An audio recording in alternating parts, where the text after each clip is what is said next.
Halo, selamat pagi semuanya. Salam sejahtera buat kita semua. Pertama-tama saya ucapkan terima kasih kepada Bapak Maludin yang telah memberikan kesempatan kepada saya untuk menyaksikan presentasi saya. Kepada teman-teman, selamat menyaksikan. Sebelum saya memulai presentasi saya, perkenalkan nama saya Piana Doharni Simanjunta dengan NPM 2214-154. Judul presentasi saya yaitu Warga Negara dan Wawasan Nusantara. Warga negara. Warga negara berasal dari dua kata, yaitu warga dan negara. Warga diartikan sebagai anggota atau peserta. Warga mengandung arti peserta atau anggota dari suatu kelompok atau organisasi perkumpulan. Misalnya, warga sekolah berarti anggota sekolah, dan warga keluarga berarti anggota keluarga.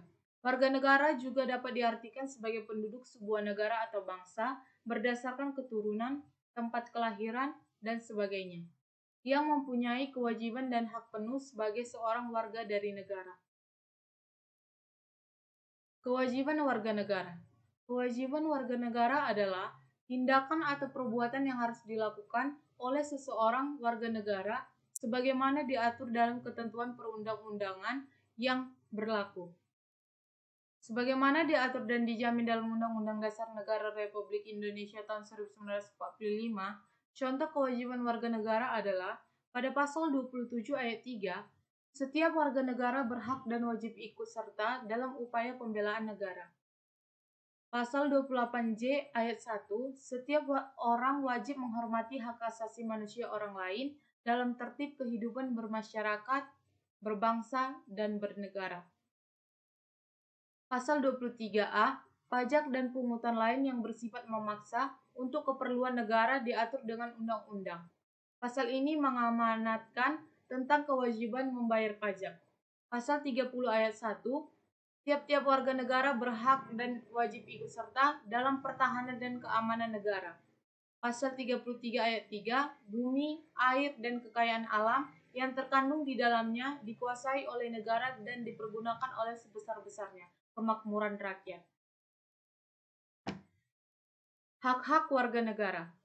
Hak warga negara adalah hak yang melekat pada diri manusia dalam kedudukan sebagai anggota atau warga dari sebuah negara. Untuk mempertahankan dan menjamin setiap hak warga negara, dibutuhkan peraturan yang komprehensif. Hak warga negara diatur dalam Undang-Undang Dasar Negara Republik Indonesia tahun 1945. Contoh hak warga negara Indonesia dalam UUD 1945 yaitu pada pasal 28D ayat 1, setiap warga negara berhak mendapatkan perlindungan hukum. Pasal 27 ayat 2, setiap warga negara berhak atas pekerjaan dan penghidupan yang layak. Pasal 29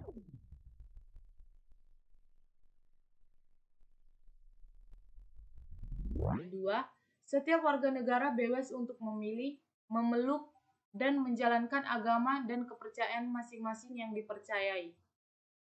Pasal 31 ayat 1, setiap warga negara berhak memperoleh pendidikan dan pengajaran. Pasal 30 ayat 1, setiap warga negara berhak mempertahankan wilayah Negara Kesatuan Indonesia atau NKRI dari serangan musuh. Asas Wawasan Nusantara. Asas Wawasan Nusantara merupakan ketentuan-ketentuan atau kaidah-kaidah dasar yang harus diciptakan, dipatuhi, dipelihara, dan ditaati, agar tetap taat dan setianya komponen pembentukan bangsa Indonesia terhadap kesepakatan bersama. Penggabaian terhadap asas wawasan Nusantara akan berakibat terjadinya pelanggaran terhadap kesepakatan bersama, yang akan menimbulkan perpecahan, tercerai-berainya bhinneka dari tiap bagian dari bangsa dan negara Indonesia. Oleh karena itu, asas wawasan Nusantara tidak boleh diabaikan. Asas wawasan Nusantara terdiri atas kepentingan yang sama, keadilan, kejujuran, solidaritas, kerjasama, dan kesetiaan. Hal ini seluruhnya merupakan asas wawasan Nusantara yang betul-betul harus dilaksanakan demi terjaganya kesatuan dalam kebinekaan. Tujuan wawasan Nusantara. Wawasan Nusantara bertujuan mewujudkan nasionalisme yang tinggi di segala aspek kehidupan masyarakat Indonesia yang lebih mengutamakan kepentingan nasional daripada kepentingan individu, kelompok, suku bangsa, daerah, dan golongan. Ini bukanlah berarti menghilangkan kepentingan-kepentingan individu, kelompok, suku bangsa, ataupun daerah. Kepentingan-kepentingan tersebut akan selalu dihormati, diakui, dan dipenuhi selama tidak bertentangan dengan kepentingan masyarakat banyak atau kepentingan nasional. Nasionalisme yang tinggi di berbagai bidang atau segi kehidupan demi terwujudnya tujuan nasional tersebut adalah pancaran dari makin bertambahnya rasa semangat dan paham kebangsaan dalam jiwa bangsa Indonesia sebagai hasil pemahaman dan penghayatan wawasan Nusantara. Adapun kesimpulan dari presentasi saya, yaitu kita sebagai warga negara yang bertanggung jawab terhadap masyarakat, bangsa, dan negara, hendaknya kita berusaha untuk meningkatkan pengalaman prinsip serta nilai-nilai luhur bangsa, terutama memahami manusia yang pada dasarnya memiliki harkat dan martabat yang sama sebagai makhluk ciptaan Tuhan, agar tercipta suatu keadilan dalam kehidupan bernegara. Wawasan Nusantara adalah cara pandang dan berpikir seseorang atau individu yang berdasarkan atas falsafah Pancasila dan dasar-dasar bangsa yang luhur dan menyeluruh. Sekian dari presentasi saya. Bila ada kata yang salah, mohon dimaafkan. Dan saya akhiri dengan kata terima kasih dan sampai jumpa. Salam sejahtera.